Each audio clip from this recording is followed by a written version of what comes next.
अस्सलाम वालेकुम। मैं हूं आपका होस्ट नूरुल और आप देख रहे हैं नूर ऑफिशियल यूट्यूब चैनल। और अगर आप मेरे चैनल में नए हैं तो मेरे चैनल को लाइक करिए, शेयर करिए, सब्सक्राइब करिए और बेल आइकन को लाजमी प्रेस करें ताकि मेरी कोई खबर आपसे ना छूटे। एक बड़ा इंपॉर्टेंट टॉपिक है, उस टॉपिक के ऊपर आप लोगों से डिस्कस करना है जो कि इस वक्त हमारे माशरे को कैंसर की तरह ये लोग खा रहे हैं। और वो चीज़ क्या है, इस चीज़ को समझना है थोड़ा सा।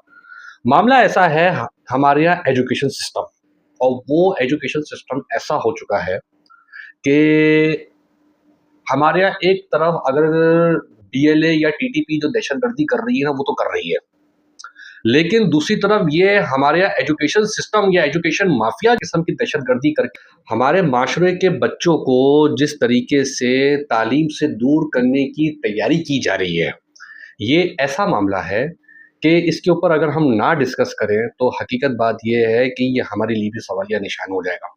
मामला क्या है, थोड़ा सा इस चीज़ को समझने की ज़रूरत है और ये हर घर का मसला है। हर घर का मसला है जिस वक़्त ये पोज़ीशन बन चुकी है। एक वो ये है कि देखिए जी, जो आप पंजाब को ले लें और एक तरफ सिंध को ले लें। देखिए, पंजाब में अगर आप रह रहे हैं तो उन्होंने गवर्नमेंट लेवल पे जो उनकी स्कूलिंग सिस्टम्स हैं या कॉलेज सिस्टम, उनका ये निज़ाम है कि वहाँ पे सरकारी स्कूल की बच्चियाँ जो गाँव देहात की होती हैं वो टॉप करती हैं। तो वहाँ पे गवर्नमेंट लेवल का स्कूलिंग सिस्टम कैसा होगा? बड़े अगर जिनके पास पैसा है वो अपने बच्चों को प्राइवेट एजुकेशन दिलाए, ये उनकी चॉइस है। पर गवर्नमेंट ने अपना सिस्टम कायम और दायम करके रखा हुआ है कि जी, आपने अगर अपने बच्चों को पैसे नहीं है, आप सरकारी अस्पताल में इलाज करवाना है वो तो करवाएं, वो तो है। लेकिन आपको गवर्नमेंट के स्कूल में अगर आपको कॉलेज में पढ़ाना है, कोई चार्जेस नहीं है, बिल्कुल फ्री। ठीक है, वहां से किताबें आपको फ्री मिलती हैं, आपको पेंसिल स्टेशनरी तक आपको मिलती है फ्री। बात यह है कि चलो अगर ये चीजें मिले भी ना मिले, सिस्टम तो मौजूद है, वहां पे एजुकेशन तो है। अब कराची आ जाओ, कराची आ जाओ आप, कराची में सरकारी स्कूलों का कोई हाल नहीं है, कोई स्टैंडर्ड लेवल नहीं है, एक चीज। उसके अलावा अब जब प्राइवेट स्कूल है, प्राइवेट स्कूल के अंदर एक समझ लें कि एक माफिया आके बैठ चुका है। वो माफिया क्या है? जो टॉप लेवल के नाम है, जो ब्रांड है, मैं नाम किसी का नहीं ले रहा, पर सबको पता है टॉप किन किन के नाम है। वो तो ऐसे हैं कि चांद में रह रहे हैं, उनका तो कोई हाल ही नहीं है। जो स्कूल के जो बच्चे हैं या जो उनके जो स्कूल है, वो तो जब दिल चाहे जितनी फीस बढ़ा दें, कोई उनका हाल नहीं है। और उनके माँ बाप जो देने वाले हैं वो देते भी हैं। उनको भी इस चीज की परवाह नहीं है कि भाई एक बच्चे की फीस अगर 35,000 रुपए पर मंथ जा रही है, 40,000 रुपए जा रही है, 38,000 रुपए जा रही है, उनको कोई टेंशन नहीं है। जब उनको टेंशन ही नहीं है तो इस टॉपिक के ऊपर कोई बात भी नहीं की जाएगी। ठीक है, नो प्रॉब्लम। पर एक आते हैं मीडियम लेवल के स्कूल। अब मीडियम लेवल के स्कूल के ऊपर बात करना बहुत जरूरी है। और वो क्या है कि यार, सुप्रीम कोर्ट का ऑर्डर है कि जी हर साल अगर स्कूल इंतजामिया अगर फीस बढ़ाना चाहती है तो वो 5% फीस बढ़ा दे। यहाँ पे क्या हो रहा है? यहाँ पे हर साल 10% फीस को बढ़ाया जा रहा है। फिर उसके ऊपर एनुअल चार्जेस भी लिए जाते हैं।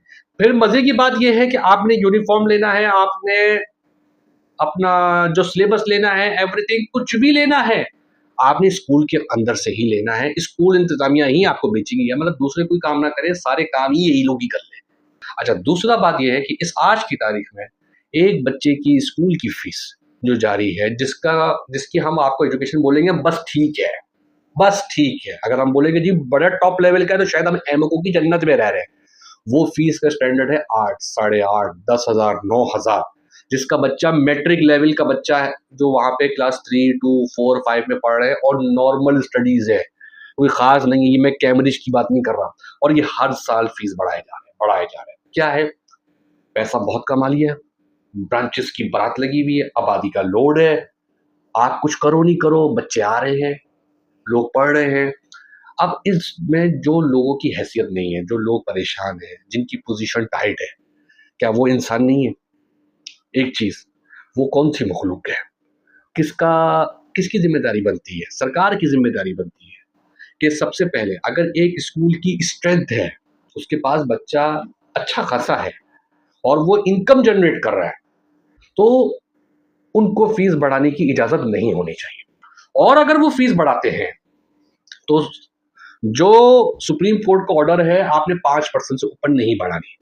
और एक चीज, उनको इस चीज के लिए आप लोग कंपलसरी करें, नहीं तो उनका लाइसेंस कैंसिल करें कि जी आपने इतने परसेंट बच्चों को आपने फ्री पढ़ाना है, आपने उनको सब्सिडी देनी है, ठीक है, या आपने उनको आधी फीस में पढ़ाना है अगर उनके हालात अच्छे नहीं है। अगर आपके पास 500 बच्चा है और उस 500 बच्चे के अंदर आप मिलियंस में कमा रहे हैं, तो उसमें से अगर आप 50 बच्चों को अगर आप फ्री में पढ़ा देंगे या आधे पैसों में पढ़ा देंगे तो मरोगे नहीं। लेकिन यहाँ यहाँ इतने बड़े और इतने चौड़े हो चुके हैं कि मालिकों को तो मिलने का तो होता ही नहीं है कि हम नीचे पेरेंट्स से मिलें। मालिक कहीं है, प्रिंसिपल रखी हुई है या वाइस प्रिंसिपल रखी हुई है, वो पेरेंट्स से मिलती है और वो आके बोलती है जी ऐसे तो नहीं हो सकता जी, फीस तो बढ़ेगी। और ये एक एक बच्चे की एडमिशन फीस 40 से 45 हजार रुपए तक का पैकेज 50 हजार रुपए का हो गया है और सब खामोश बैठे हुए हैं, किसी को कोई परवाह नहीं है। अच्छा अच्छा, अगर अभी ये बर्दाश्त हो रहा है, आप मुझे पता है 5 साल बाद कहानी क्या बनेगी, 10 साल बाद कहानी क्या बनेगी, आग बंद करो, ऐसे वक्त गुजरता है।